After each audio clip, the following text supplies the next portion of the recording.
नमस्ते, मी श्रीरंग गायकवाड। आजचा आपला जो अभंग आहे तो संत तुकाराम महाराजांचा अत्यंत सुप्रसिद्ध असा अभंग आहे।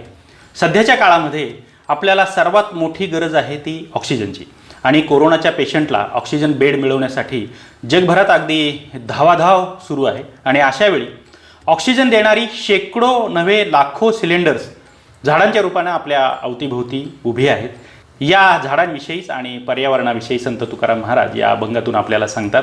वृक्षवल्ली आम्हा सोयरी वनचरे, पक्षी ही सुस्वरे आळविती, येणे सुखे रुचे एकांताचा वास नाही गुणदोष अंगायत, आकाश मंडप पृथ्वी आसन रमे तेथे मन क्रीडा करी, कथा कुमंडलू देह उपचारा जाणवितो वारा अवसरू, हरिकथा भोजन परवडी विस्तार करोणी प्रकार सेवू रुची, तुका म्हणे होय मनासी संवाद आपुलाची वाद आपणासी।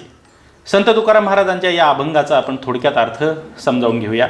संत तुकाराम महाराज जेव्हा त्यांना अभ्यास करायचा असे, मनन आणि चिंतन करायचं असे, तेव्हा शेजारच्या डोंगरावर जाऊन ते बसायचे।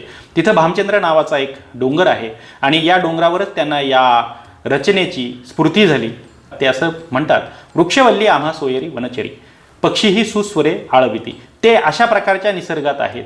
वृक्षवल्ली किंवा ही जी झाडं आहेत, वृक्ष आहेत, लता आहेत, वेली आहेत आणि त्यांच्या भोवतीनं त्यांच्या आश्रयानं राहणारे जीवजंतू आहेत, प्राणी आहेत, पक्षी आहेत, हे सगळे आपले मित्र आहेत, सखे आहेत आणि तेच शब्द असं वापरतात सोयरे आहेत। यांच्यामध्ये आपलं प्रेमाचं नातं असायला पाहिजे, कारण आपण एकमेकांना पूरक असे आहोत, असं या चरणामधून संत तुकाराम महाराजांना म्हणायचे। ते पुढे असं म्हणतात, येणे सुखे रुचे एकांताचा वास नाही गुणदोष अंगायत। अशा वातावरणामध्ये होतं काय, निसर्गाचा फायदा माणसाच्या शरीराला तर होतोच, पण माणसाच्या मनालाही तो अधिक होतो, असं संत तुकाराम महाराजांना म्हणायचे। ते म्हणतात, आपल्या मनामध्ये जे गुणदोष असतात, हे गुणदोष अशा निकोप वातावरणात अगदी नाहीसे होऊन जातात। पुढच्या चरणात ते असं म्हणतात, आकाश मंडप पृथ्वी आसन रमे तेथे मन क्रीडा करी। या ठिकाणी ते असं म्हणतात की त्यांना आकाशाचा भव्य मंडप दिसतो आहे, पृथ्वीचं आसन आहे, विहंगम असं दृश्य त्यांना तिथून दिसतं आहे आणि तिथं त्यांचं मन अत्यंत रमलेलं आहे।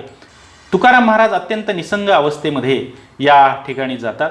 त्यांच्यासोबत केवळ बसायला काहीतरी अंथरूण आहे आणि पिण्याच्या पाण्यासाठी कुमंडलू आहे आणि या ठिकाणी त्यांना जो सकाळचा आणि संध्याकाळचा जो आल्हाददायक वारा आहे, तो वारा ते अनुभवत आहेत। या वाऱ्यावरूनच त्यांना वेळेचंही भान येतं आहे, पण हा वारा, हे वातावरण त्यांना अत्यंत सुखावणारं असं आहे आणि ते तिथं काय करतात, हरिकथा भोजन परवडी विस्तार करोणी प्रकार सेविरुची।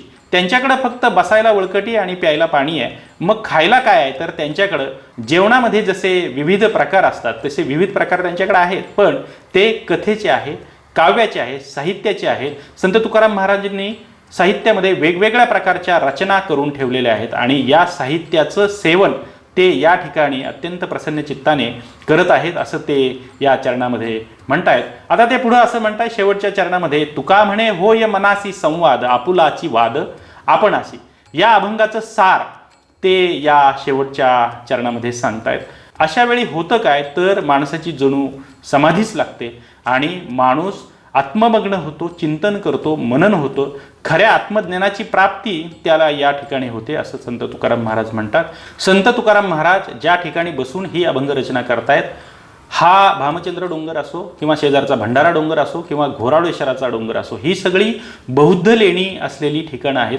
बौद्ध भिक्खू या ठिकाणी ध्यान, चिंतन, मनन, अभ्यास करायचे आणि अशाच ठिकाणी जाऊन संत तुकाराम महाराज त्यांचा अभ्यास करतायत, मनन करतायत, चिंतन करतायत आणि भगवान बुद्धांनी जसं अत्तदीप भव असं म्हटलं होतं, म्हणजे आत्मप्रकाश माणसाचा जो असतो तो अनुभवायला त्यांनी सांगितलं होतं। त्याच्यासाठी दुसरा कुठलाही गुरु नाही, तुम्हीच तुमच्या जीवनाचे शिल्पकार आहात, तुम्हीच तुमचा गुरु, तुमच्या मनाचा गुरु करून घ्यायला पाहिजे, असा मनाचा गुरु संत तुकाराम महाराजांनी या ठिकाणी केलेला आहे आणि त्यांना आत्मज्ञान प्राप्ती झालेले आहे। अभ्यासक आह साळुंखे असं म्हणतात की याच ठिकाणी एक संत तुकाराम महाराजांच्या जीवनामध्ये टर्निंग पॉईंट आला आणि त्यांना संतत्व प्राप्त झालं। ते म्हणजे संत तुकाराम महाराज हे व्यवसायाने सावकार होते। अनेक शेतकऱ्यांच्या जमिनी, इतर काही मालमत्ता त्यांच्याकडे गहाण होत्या, पण त्या काळामध्ये दुष्काळ पडला होता, शेतकरी अडचणीत होते। संत तुकाराम महाराजांनी जे मनन चिंतन केलं त्यातून त्यांना असं ज्ञान प्राप्त झालं, त्यांना असं वाटलं की आपल्याकडे असलेली ही गहाण खतं आपण देऊन टाकायला पाहिजे, शेतकऱ्यांची या सावकारीतून सुटका करायला पाहिजे. आणि मग ते आपले धाकटे बंधू कान्होबा याला बोलावून घेतात, त्याला सोबत गहाण खतं घेऊन यायला सांगतात. त्या गहाण खतांचे 2 वाटे करतात, एक वाटा कान्होबाला त्याचा देऊन टाकतात आणि दुसरा आपल्याकडे जो आलेला वाटा आहे तो वाहत्या इंद्रायणीमध्ये सोडून देतात. म्हणजे निसर्गा स्वतःच्या मनाशी जो संवाद झाला त्याच्यामधून दुसऱ्याला काहीतरी देण्याची वृत्तीही संत तुकाराम महाराजांची जागी झाली. आणि म्हणून अशा निसर्गाच्या सान्निध्यात आपणही जायला पाहिजे असं संत तुकाराम महाराज म्हणतात. आता दुसरी चिंतेची गोष्ट एक अशी आहे की गेल्या काही वर्षांमध्ये वृक्षांची आणि पर्यावरणाची फार मोठी अशी हानी झालेली आहे. एक सर्वे असा आहे की गेल्या 20 वर्षांमध्ये आपल्या भारत देशाचं जेवढं क्षेत्रफळ आहे तेवढ्या क्षेत्रफळा एवढी झाडं या पृथ्वीवरून नष्ट झालेली आहेत. आणि पृथ्वीवरचा जो भूभाग आहे, जमीन आहे, त्याच्या केवळ 30% भागावर आता जंगल उरलेलं आहे आणि तेही आता कमी होत चाललेले आहे. ही खूप चिंतेची बाब आहे. आपल्याकडे काही छोटे छोटे प्रयत्न आहेत, पण कौतुक करावे असे हे प्रयत्न आहेत. मिरज पंढरपूर रस्त्यावर एक भोसे नावाचं गाव आहे. गेल्या काही दिवसांपूर्वीच या भोसे गावामध्ये यल्लम्मा देवीच्या मंदिराजवळ एक मोठा 400 वर्षांपूर्वीचा पुराण जुना असा वटवृक्ष आहे आणि रस्ता रुंदीकरणाच्या कामासाठी तो पाडायचा असं ठरलं. तेव्हा गावकरी आणि पर्यावरण प्रेमींनी मिळून तिथं मोठा लढा उभारला आणि त्या वटवृक्षाला वाचवलं. आणखी एक गोष्ट आहे ती कर्नाटकातली थिमक्का या वयोवृद्ध आजींची. त्या वृक्षमाता म्हणून आता प्रसिद्ध पावलेल्या आहेत.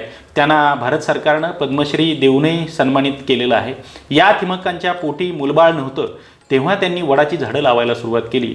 आज अशी 400 झाडं येणाऱ्या जाणाऱ्याला सावली देत आहेत. याच्याचबरोबर त्यांनी इतरही 800 झाडं लावली आणि ही 800 झाडं जणू आज थिमक्कांच्या मुलांच्या रूपात इतरांना सावली देत उभी आहेत. मला असं वाटतं गावोगावी अशा थिमक्का असणं अत्यंत गरजेची गोष्ट आहे आणि ती या काळाची गरज आहे.